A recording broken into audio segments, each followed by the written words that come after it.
harus selalu punya energi seperti pagi hari. Walaupun ini jam berapa ini sekarang? 3.30, ada yang udah sedikit-sedikit ngantuk, selesai makan, tapi pasti kita harus punya semangat. Tentunya topik hari ini cukup menarik ya. Siapa yang datang dengan harapan lebih banyak mengetahui lagi informasi tentang kesehatan pencernaan? Siapa di sini yang berharap? Thank you, good.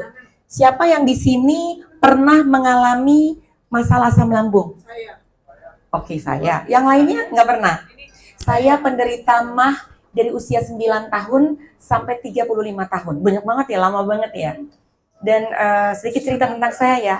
Jadi pada saat saya masih kecil, saya didiagnosa punya sakit MAH. Kemudian sampai di kuliah, saya kuliah kedokteran di Bandung. Dalam 6 bulan tuh bisa 2-3 kali masuk rumah sakit. Sampai saya menikah, kemudian saya pindah ke Amerika. Di sana juga di foto-foto mau endoskopi semuanya. Jadi saya udah melewati yang namanya mual, kembung, mau pingsan dibawa ke UGD, itu semua. Sampai kata dokter saya dulu, kamu nggak boleh makan semua jenis buah. Jadi saya makan apa dong? Hanya boleh pisang katanya. Sedih banget ya. Saya seperti orang kayak kekurangan nutrisi, dan saya kayak hopeless. Oh Tuhan, emangnya hidup saya harus kayak gini gitu ya. Saya jadi dokter tapi kok saya penyakitan banget. Nah, ternyata saya menemukan jawabannya melalui nutrisi. Nah, ingat ya teman-teman, jika kita memiliki masalah pencernaan, sepenting apa harus kita perbaiki? Penting banget. Karena dari pencernaan itu menjadi awalnya kesehatan kita secara menyeluruh. Siapa yang bisa sedikit ngobrol, pencernaan itu mulai dari mana? Dari perut, mulut. Setuju ya? Jadi mulai dari mulut sampai ke bawah, itu mulai namanya pencernaan kita harus dijaga. Bisa? Nah, saya sedikit cerita tadi tentang saya, tentang hubungan dengan sakit MAH, tapi bukan itu saja, saya juga dulu obes, ya gemuk, saya dulu juga banyak sekali sakit, macam-macam ya. Tetapi akhirnya diizinkan Tuhan bertransformasi melalui dunia nutrisi yang akhirnya menjadi passion saya. Keinginan saya untuk belajar lagi selama saya masih tinggal di Amerika, sampai kembali ke Indonesia, dan sampai saat ini saya sudah lebih dari 12 tahun pindah ke Indonesia. Nah, hari ini bukan tentang saya, tapi tentang kita semua, di mana kita boleh belajar bagaimana memiliki kesehatan pencernaan yang lebih baik. Oke, kita mulai ya. Mengapa kesehatan pencernaan itu penting? Thank you buat Ciros yang sudah bantu bikin slide-nya. Pertama, di dalam pencernaan kita ini, sistem pencernaan, itu tempat mengolah, tempat memproses makanan, tempat menyerap nutrisi. Jadi begitu pentingnya kita harus menjaga kesehatan pencernaan kita. Mulai dari mana tadi? Mulai awalnya? Mulut sampai ke bawah. Oke, jadi kita nggak mecah-mecahin mau nama. Semuanya kesehatan pencernaan. Seberapa penting? Karena itu alasannya. Next slide. Mengapa penting banget? Karena 70% kekebalan tubuh kita itu diawali dari kesehatan pencernaan kita. Dari gut health kita. Jika gut health kita, gutnya bukan GOD ya, gutnya GUT gitu ya, pencernaan. Jadi kalau gut health kita sehat dan baik, kekebalan tubuh kita jadi baik. Ingat tadi saya cerita waktu saya masih kecil, saya sering sakit-sakitan. No wonder kenapa? Sakit mahnya nggak selesai, nggak pernah sembuh. Jadi gampang sakit, penyerapan nutrisi terganggu, malnutrisi, kayak orang ceking gitu loh. Tidak heran, tapi saya nggak ngerti kenapa bisa kayak gitu. Baru paham 5-7 tahun belakangan ini loh, baru ngerti ternyata pencernaan itu sepenting ini untuk kita jaga. Oke, next slide. Oke, mau nggak? Simple aja, nggak usah banyak teori. Nanti dari simple tips ini ada sedikit teorinya juga. Tapi biar kita belajar sebagai orang awam, saya tuh harus ngelakuin apa? Ambeien-nya diatasi, dan juga radang usus juga ya. Jadi penting banget ya untuk makan sayur buat tipsnya. Next slide. Yang kedua, tipsnya mengkonsumsi probiotik. Nah, di sini ada nih sekalian ya. Jadi di Organium juga di sini cukup mementingkan kesehatan pencernaan. Ada beberapa yang nantinya ibu-ibu bisa lihat. Di sini ada gut superfood, probiotik, prebiotik. Sambil berjalannya slide saya jelasin juga dulu. Jadi penting kita mengkonsumsi probiotik. Probiotik itu bakteri baik.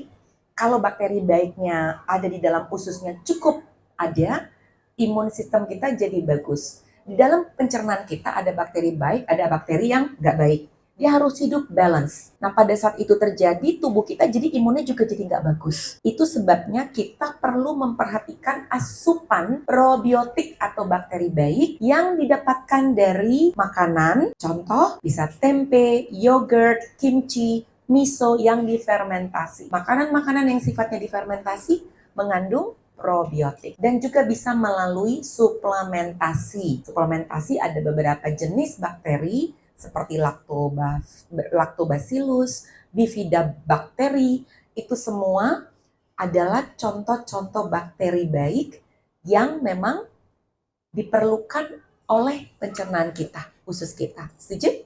Sampai sini kira-kira ngedong? Paham? Next slide lagi, tips yang lain. Kita bahas sampai tadi kan tipsnya baru nomor 2, tentang sayur dan juga probiotik.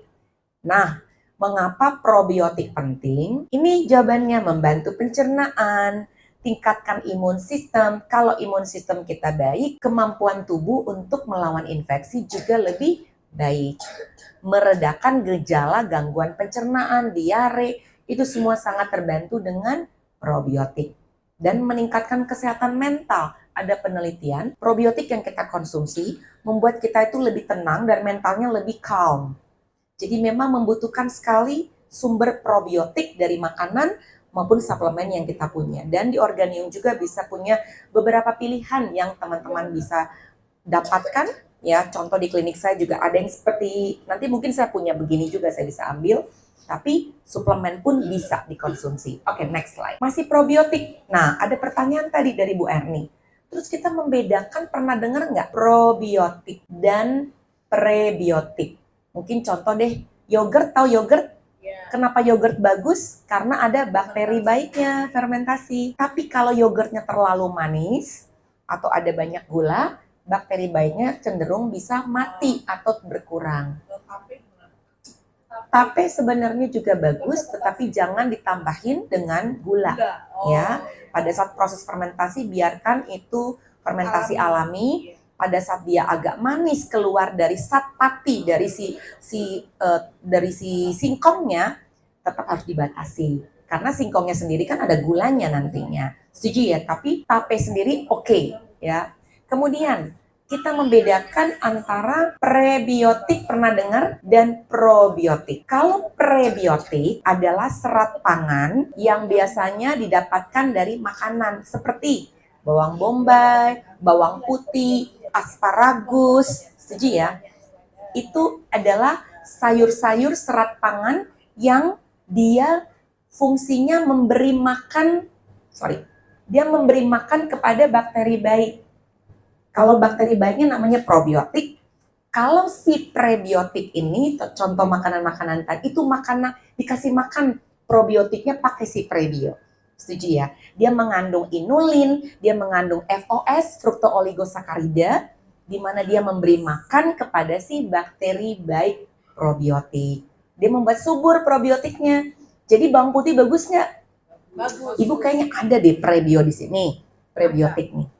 Jadi ini prebiotik yang memang disarankan untuk kita konsumsi sehingga probiotik di dalam pencernaan kita dikasih makan. Gitu ya, setuju? Iya. Nah, ini udah. Sedangkan probiotik itu bakteri yang hidup, bakteri baik. Dia melengkapi populasi bakteri baik di usus kita. Dan contohnya bifidobacterium, lactobacillus. Jadi spesies-spesiesnya tuh beda-beda, banyak ya. Jumlah strain, berapa koloni, itu kalau bicara tentang kapsul probiotik. Next slide. Udah tahu bedanya? Nah, ini contoh-contoh makanan yang teman-teman bisa lihat prebiotik itu seperti apa, probiotik itu yang bagaimana. Probiotik lebih banyak kepada fermentasi, kimchi, yogurt, ya, sauerkraut, ya kimchi itu yang Korean food ya. Sedangkan yang ini prebiotik ini asparagus, onion, garlic, ini adalah makanan-makanan contoh yang sifatnya sebagai pre dan probiotik. Pertanyaan saya nih, dua-duanya perlu nggak? Yakin? Jadi sekarang ibu namanya Bu siapa? Bu Susi kalau makan bawang putih, ingat-ingat gini, oh iya gue makan bawang putih supaya bakteri baik di pencernaan aku bisa lebih sehat. Bener nggak? Terus kalau ibu makan misalnya tempe, kan fermentasi. Oh ya, aku makan tempe supaya bakteri baiknya benar-benar semakin lebih banyak di dalam pencernaanku. Jadi konsep ini harus dipahami oleh kita semua ya. Oke, next slide. 3, tips yang nomor 3. Tadi ada 8 tips kan? Tips ketiganya apa? Batasi konsumsi lemak yang tidak sehat. Tidak semua lemak nggak baik.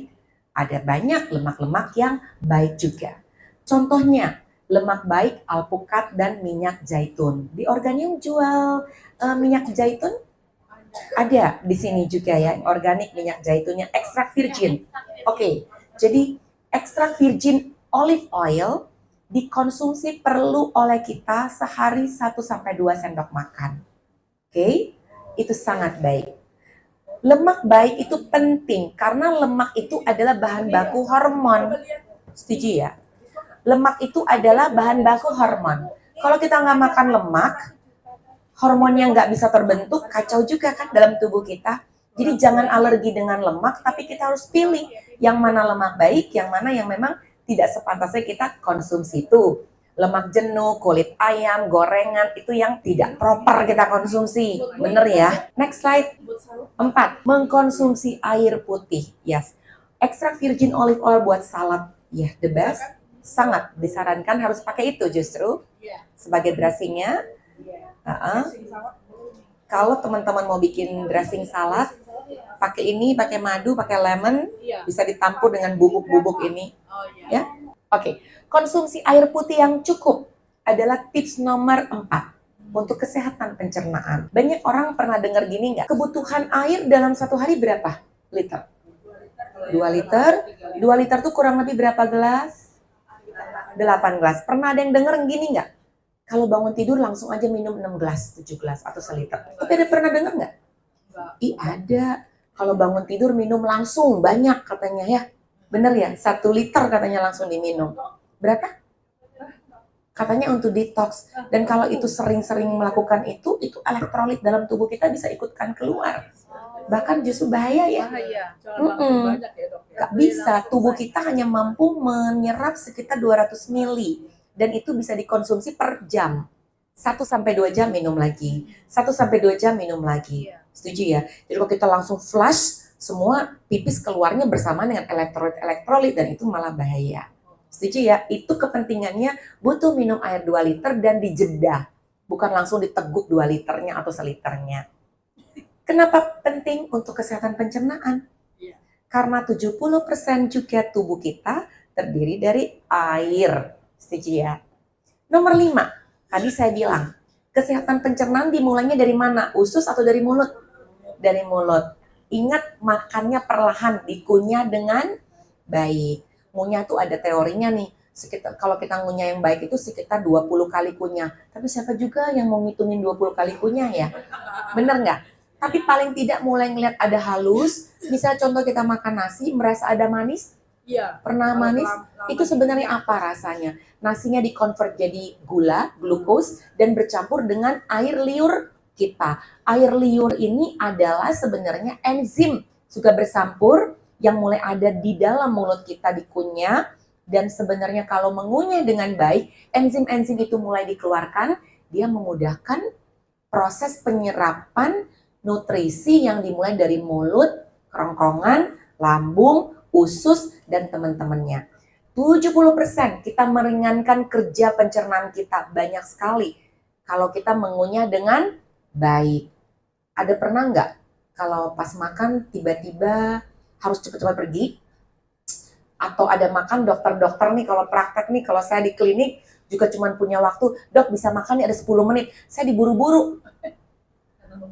Iya, pasiennya nunggu. Suka kayak gitu ya? Atau mungkin ibu, ada meeting, ayo cepet-cepet makan. Berasa makannya tuh nggak suka nggak? Makan itu harus dinikmati, makan itu harus ditenang, kunyah, menikmati.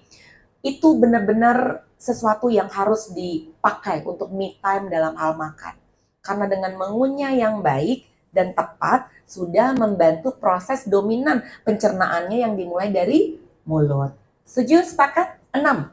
jangan tidur setelah makan. Nih tipsnya nih, jangan tidur setelah makan. Yang tadi ngomong-ngomong GERD ya, salah satu penyebabnya juga ini, suka tidur setelah makan. Jaraknya berapa? Jaraknya bisa 2 jam setelah makan minimal, 4 jam lebih bagus lagi. Minimal 2 jam setelah makan. Berbaring nggak bagus karena dalam proses pencernaan waktu kita baring asam lambungnya reflux ke atas dengan posisi yang nggak bagus. Setuju? Tips untuk orang GERD nomor 1, mengunyah, tidak tidur setelah makan, ya. Yang lainnya lagi, kita pada saat makan pun tidak banyak disarankan minum air putih. Minum air sebaiknya sebelum makan 30 menit atau setelah makan 30 menit. Di tengah-tengah makan masih boleh minum nggak? Boleh, minimal 1-2 sip, 30 cc, oke. Tapi bukan langsung 2-3 gelas. Oke? Mengapa nggak bagus? Pada saat kita sedang makan, proses mengunyah itu sedang ada, proses pencernaan itu sedang ada, kita mengganggu proses itu. Ada enzimnya yang lagi jalan mengunyah, prosesnya lagi jalan alami. Ngapain diintervensi dengan segitu banyak air yang masuk? Jadi malah terganggu. Setuju? Jadi ingat-ingat tips ini penting. Tidak makan di tengah-tengah sedang makan. Kalau nggak bisa, coba dibuat transition dengan sedikit aja. 1-2 teguk, selesai. Sepakat? Sop boleh, karena sop itu tidak seliter. Sop itu bisa dikategorikan sudah 30 mili kurang lebih ya. Itu kan hanya 2-3 sambil dengan itu dengan nasinya masih sangat oke sop ya. Jadi itu bisa dikonsider sebagai 30 mili yang diokekan waktu kita makan di tengah-tengah kita mengunyah. Boleh? Oke. 7. Aktif bergerak. Siapa yang di sini yang tidak suka olahraga atau jarang berolahraga? Saya jarang. Oke. Dulu saya dulu bukan jarang. Saya dulu jarang pernah. Ya, bukan cuma jarang nggak olahraga ya dulu ya. Mengerti bahwa itu penting, tapi tidak melakukannya. Setelah saya banyak sakit, saya mengerti. Dan saya mau kasih tahu, boleh saya tuh? Di masa pasca pandemik, di masa pasca vaksin ini, saya cuma melihat banyak sekali penyakit yang muncul dan kita nggak boleh berdiam diri. Semua dari kita harus meredakan inflamasi atau peradangan dari tubuh kita dengan semua cara. Salah satunya dengan berolahraga. Berolahraga dengan berkeringat keluar itu salah satu cara detox sederhana. Detox alami dengan berkeringat. Yang penting untuk olahraga, benefitnya itu. Yang kedua, pada saat kita bergerak, usus kita bergerak atau peristaltiknya bergerak, membuat pencernaan kita bisa lebih baik. Jadi kalau kita olahraga bukan cuma enak-enakan kita goes atau kita CFD, bukan karena kita mau enggak. Mengaktifkan pencernaan kita, membuat kita detox alami dengan keringetan. Kalau kita jalan santai nih, sampai nggak berkeringat itu mah bukan olahraga. Olahraga tuh sampai sweat, olahraga tuh sampai keringetan, itu namanya olahraga. The kind of exercise apa aja. Yang penting kita ngomongin exercise nanti. Tapi exercise jalan itu penting untuk bangun massa otot, strength training itu juga penting. Tapi yang penting saat ini bergerak dulu supaya peristaltik ususnya bergerak, pencernaannya bisa lebih lancar. Sepakat? Oke. Pulang dari sini udah mulai bikin jurnal. Besok gue olahraga. Saya dari sini nih, tadi pagi nggak sempat olahraga karena harus lihat pasien pagi. Saya udah mikir, oh iya, pulang jam 5:30 saya akan lari di kompleks saya, terus saya akan strength training. Langsung dibuat jadwalnya. Oke, yang lainnya. Ini udah tips terakhir, lalu kita akan ngomong seputar pencernaan yang lain tentang GERD ya. Hindari stres, karena stres itu men-trigger semuanya, terutama pencernaan kita. Asam lambung jadi naik, semuanya jadi agak nggak enak mualnya. Stres harus dihindari demi kepentingan kesehatan pencernaan kita. Dan kalau kesehatan pencernaan kita baik, imun sistem kita akan baik, domino reaction-nya. Semua pasca COVID, semua pasca vaksin yang saya bilang, inflamasi bisa diredam dengan imun sistem yang baik untuk bisa fight. Nggak ada cara lain. Ingat nggak masa sebelum COVID? Semua orang lengah. Semua orang di dunia ini lengah sebelum masa COVID. Setelah masa COVID sedikit-sedikit sadar, tapi ada banyak juga bagian orang yang masih nggak sadar-sadar juga. Sampai akhirnya terdiagnosa A, terdiagnosa B, baru tiba-tiba kadang wake up call. Masa harus di wake up call sih? Setuju ya? Semua kita yang di sini menerima vaksin, please pay attention, jaga badan kalian dengan baik. Please ya, karena saya tiap hari didatangi orang autoimun, didatangi orang kanker, didatangi orang jantung, hampir setiap hari di klinik. Dan saya cuma ingin sekali topik-topik tentang pencernaan ini sangat benar-benar bisa diaplikasi dalam keseharian kita. Sehingga paling tidak kita bisa hidup lebih sehat, bisa melihat anak cucu, bisa bermain, punya kualitas hidup yang lebih baik dengan kesehatan pencernaan kita. Ditutup dengan bagaimana kita punya kesehatan pencernaan. Ini tips saya 20 tahun yang lalu pada saat saya sakit MAH dan akhirnya sembuh. Saya menghindari tepung putih banyak, saya menghindari roti yang gluten, tapi saya lihat di sini ada roti yang non gluten. Ya, gluten free, juga dari sorghum. Itu sangat direkomendasikan kalau kita mau ada dalam transisi orang yang suka roti, pilihlah roti yang gluten free. Setuju ya? Jadi saya punya tips buat kalian yaitu hope. Hope itu harapan. Ini yang saya pakai saat itu. Mengkonsumsi sayur high fiber karena itu prebiotik. Kemudian saya mengkonsumsi omega 3 dari chia seed, kemudian dari minyak ikan supplementation, juga dari flaxseed. Kalau ada di sini flaxseed, juga itu sumber omega 3. Kemudian saya mengkonsumsi probiotik, saya mengkonsumsi enzim, bisa dalam bentuk kapsul, bisa dalam bentuk sayuran mentah, karena enzimnya juga banyak di sana. Dengan mengunyah yang lebih baik, enzimnya juga diaktifkan. Ini ada tips saya yang sederhana untuk kesehatan pencernaan. Satu lagi tips, saya konsumsi jus wortel setiap hari selama 25 tahun. Di dalam wortel jus ini sangat sehat karena dia membantu menyembuhkan lining dari lambung atau karotenoid yang memang membantu untuk kesehatan pencernaan kita. Kemudian saya konsumsi greens, mungkin kemarin bahasan sebelumnya, tapi untuk kesehatan pencernaan yang baik, kalau boleh Bapak Ibu juga dari makanan ya, kita nggak ngomong suplemen dulu nih, masih ngomong makanan. Pastikan kalian bisa memilih satu greens. Contoh, daun barley, spirulina, chlorella, daun kelor, itu superfood greens yang bisa dikonsumsi setiap hari. Salah satunya aja pilih. Dan di Organium sepertinya ada punya greens ini. Ya, saya suka banget. Spirulina itu nanti dimasukinnya kemana? Dengan air putih atau di smoothie, semuanya bisa. Di blend semua jadi satu. Setuju ya? Oke, ada pertanyaan lagi? Good. Sip. Banyak banget sampai bingung. Oke, langsung dulu dari minyak ikan dulu ya. Jadi, minyak ikan itu yang mau dicari adalah omega 3. Memang tidak semua fish oil itu baik dan banyakannya rancid. Banyakannya pada saat dikonsumsi terus dia sedikit begah, kembung dan sebagainya. Saya sendiri sangat merekomendasikan omega 3 dari fish oil, tetapi dalam bentuk krill oil. Oke. Nah, mengapa krill oil ini baik? Karena krill oil ini mengandung fosfolipid yang juga mengandung flavonoid atau kita kenal astaxanthin, antioksidan. Jadi dengan krill oil, krill itu tahu dia itu plankton yang dimakan ikan paus di dasar laut. Dia digabungkan dengan fish oil, penyerapan omega 3-nya jauh lebih baik dan sangat baik untuk penderita sakit MAH, lambung atau GERD atau siapapun. Jadi penyerapannya jauh lebih baik. Yang kita inginkan dalam minyak ikan ini adalah DHA dan EPA-nya. Setuju ya? Oke, kita paham. Jadi mungkin itu bisa jawabannya. Memang tidak semua fish oil baik. Jadi kalau boleh pilih yang krill. Nanti Ibu bisa kontak saya kalau memang tertarik untuk itu. Oke, pertanyaan kedua. Tadi ditanyakan, kok itu makanan probiotiknya ada sauerkraut, ada sourdough, ya. Sourdough dan sauerkraut itu bukan berarti dia asam sebenarnya. Tetapi dia justru tepungnya itu khusus sourdough yang tidak mengandung ragi. Dan dia juga gluten free sourdough itu.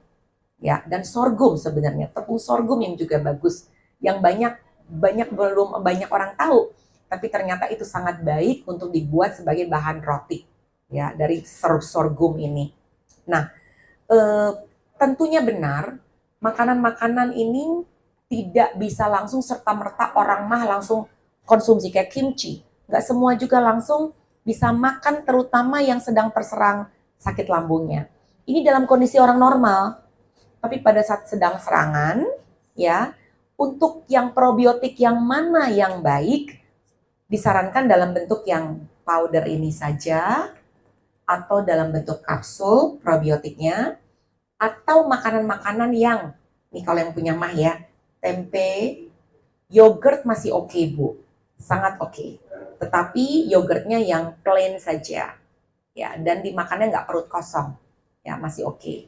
Yang lain itu gradually setelah udah terkontrol, dia boleh tambahin kimchi, mungkin tambahin kombucha, kalau nggak bisa, nggak kuat ya perutnya.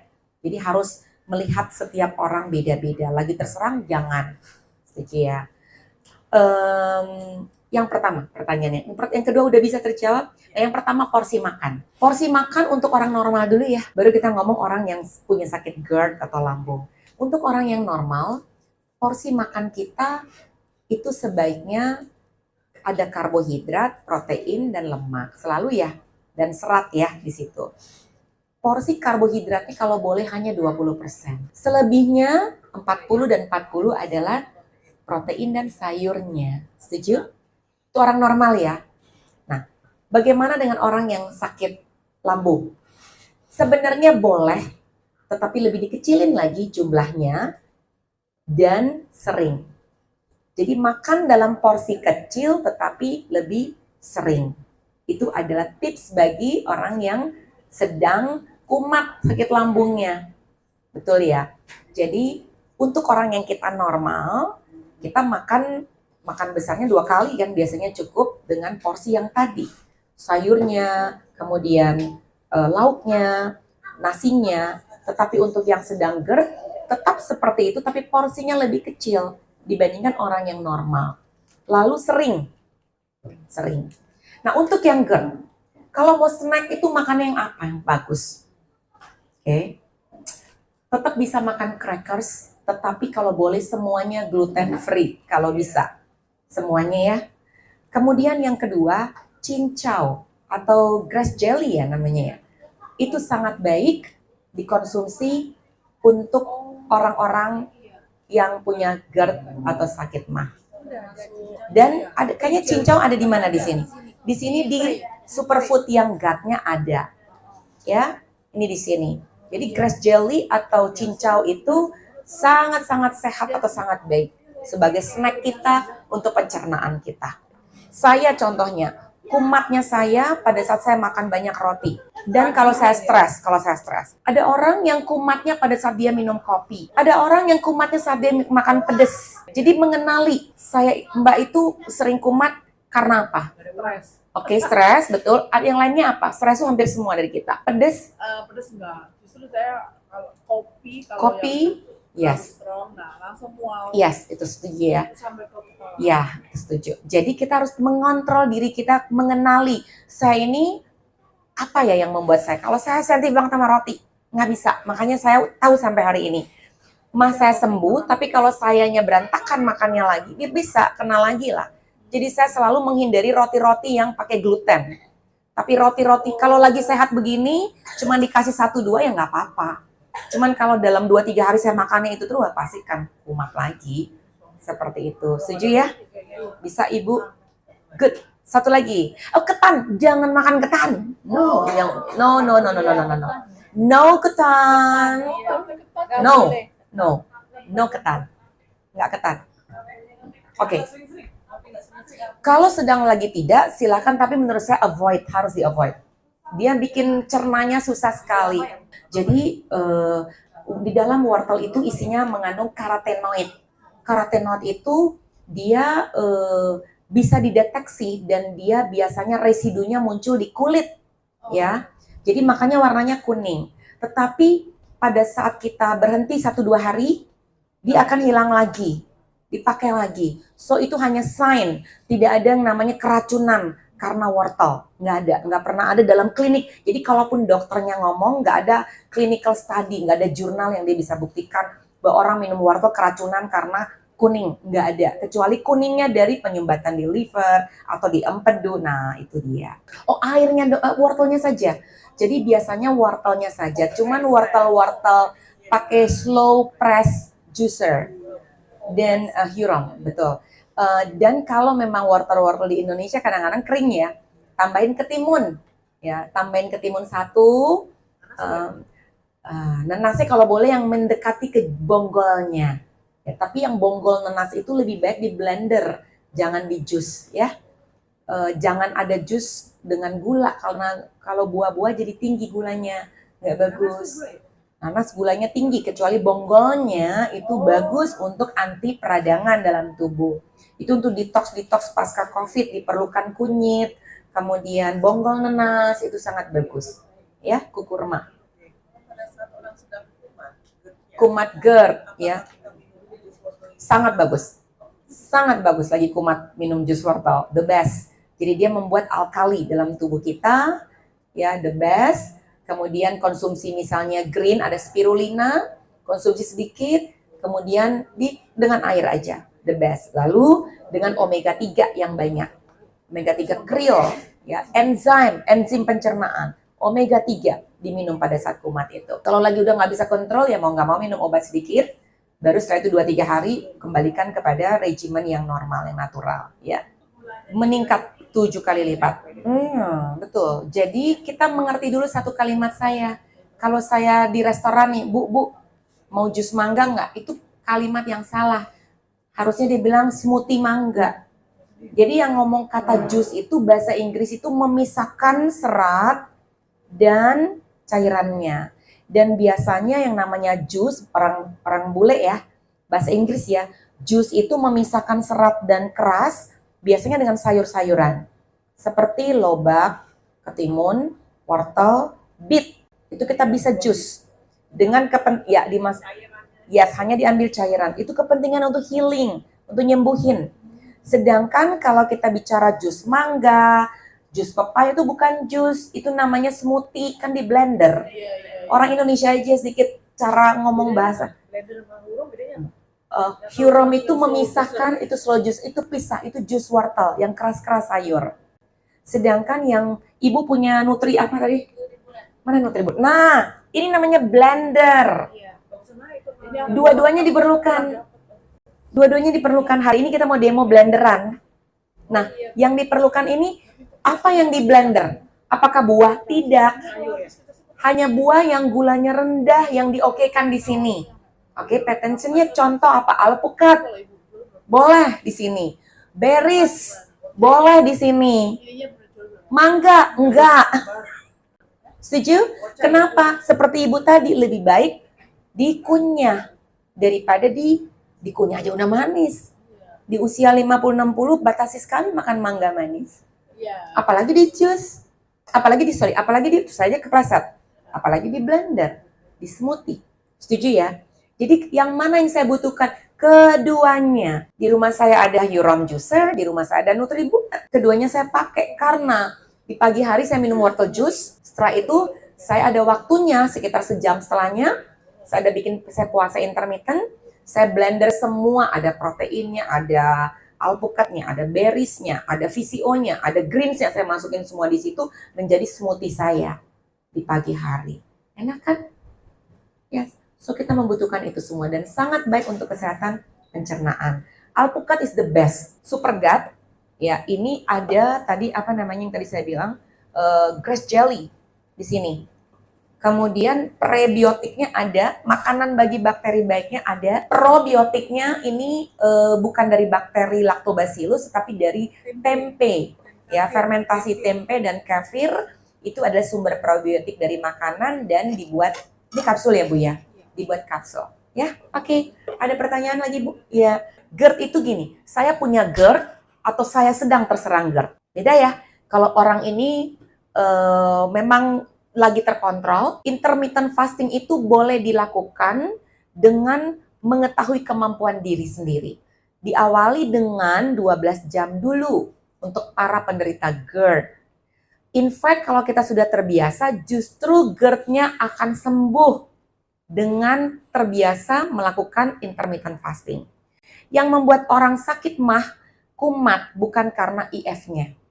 Tetapi pada saat sering window makannya, dia makannya kacau. Dia makannya roti, dia makannya mie ayam yang merangsang asam lambungnya naik. Jadi pada saat GERD-nya lagi tenang, boleh dicoba dengan 12 jam. Caranya gimana 12 jam? Berat nggak? Makan malam terakhir jam 7, baru jam 7 pagi lagi makan. Berat nggak buat orang GERD? Enggak.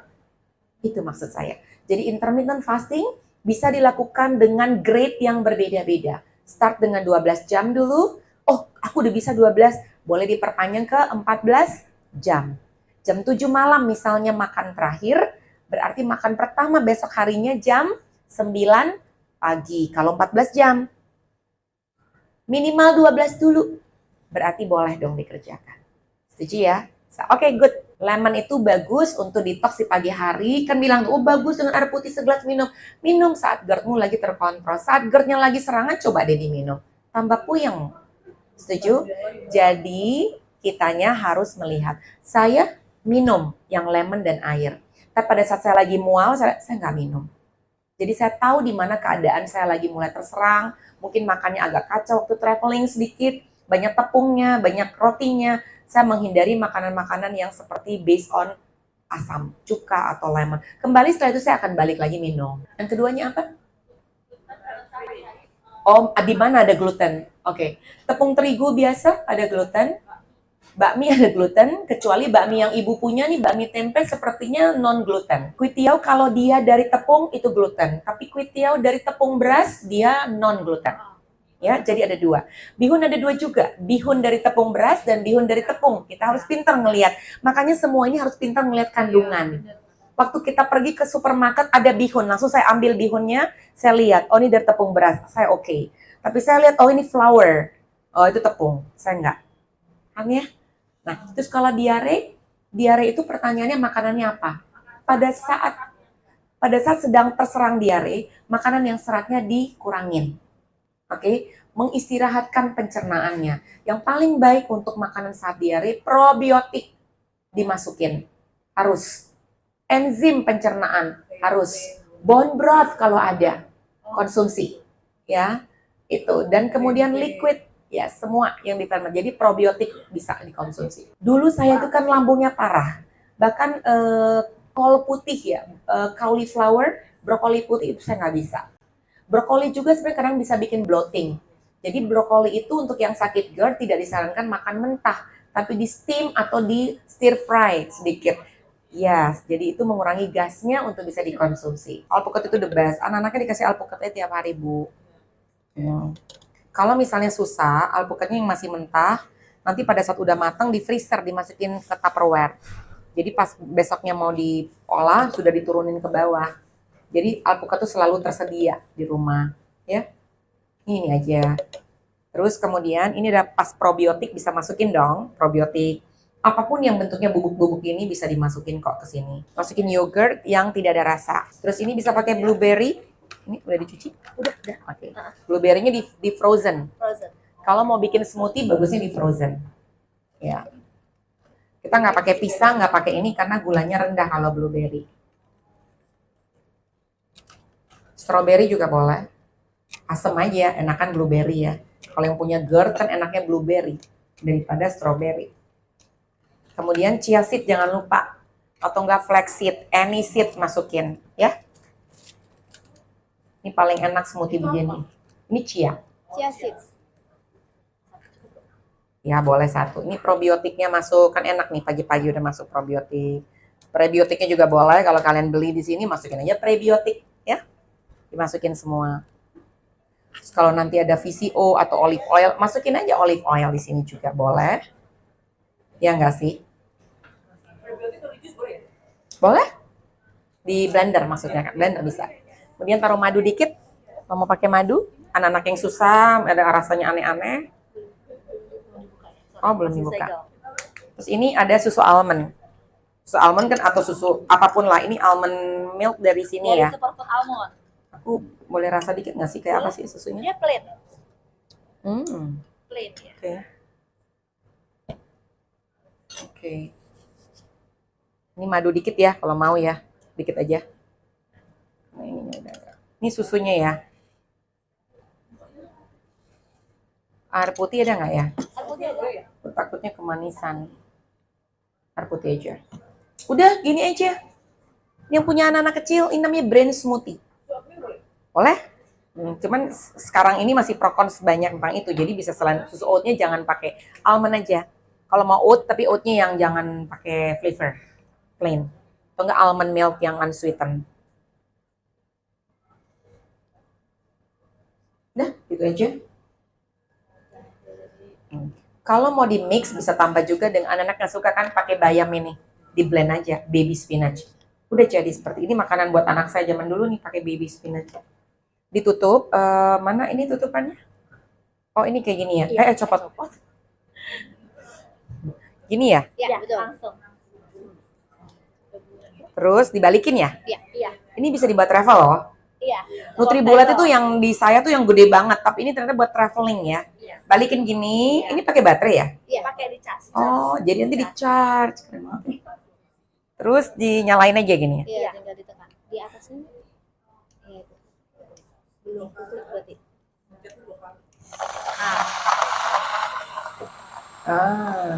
Udah deh. Sesimpel itu. Jadi dibutuhkan yang smoothie untuk memang jenis makanan tertentu, tapi juga disarankan juga punya juicer. Ya. Smoothie ini gimana? Tekan lagi. Iya, tekan aja. Kali aja. Kalau teman-teman punya protein powder, bisa masukin sekalian. Ibu-ibu, ya, pakai protein powder bisa. Ini balikin dulu ya. Balikin dulu. Kayak yang enak ini. Sendoknya ada ya? Ini kayaknya nih. Kerasa dulu. Oh ini sendok plaster dulu deh. Taruh situ ya. Aku coba dulu ya. Boleh. Yummy. It's good. Ya, dirasa aja. Alpukatnya kan bisa kira-kira juga yang mana. Ini.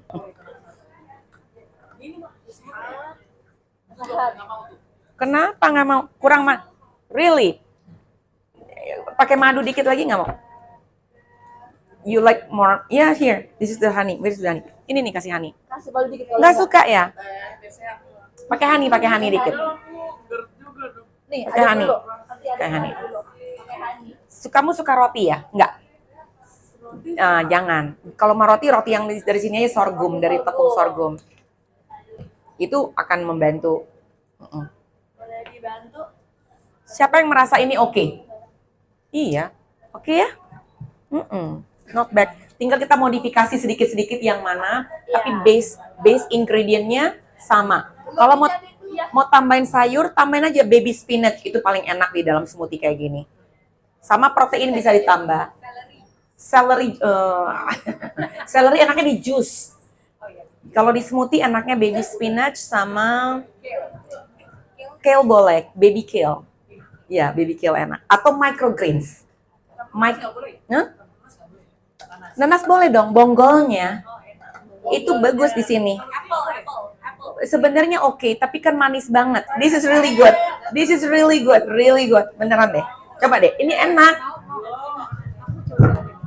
Ini ada bayamnya. Ada bayam. Ini bayam apa daun? Bayam. Baby spinach. Coba. Ini enak lebih yang tadi. Oh ini mau coba. Enak kan? Try. Sama ini ya. Kalau satu bisa. Bayam sama apa nih? Bayam tadi alpukat, bayam, chia. Ada tambahan. Udah sama yogurt dikit. Tidak, nggak apa-apa, semuanya boleh. Ini Bu. Bayam, alpukat, chia seed, yogurt, semuanya dong. Yang sehat-sehat. Baru probiotiknya masuk kapsulnya. Enakan ini. Jadi ini gimana prebiotik. Terus sama satu daun kelor. Nih ada di sini nih kalau mau. Ini jadi 950. Nih ada lagi. Nih ada lagi. Ibu buat anak cucunya ibu. Buat cucunya. Dah. Dan. Saya coba satu buat. Ini aja.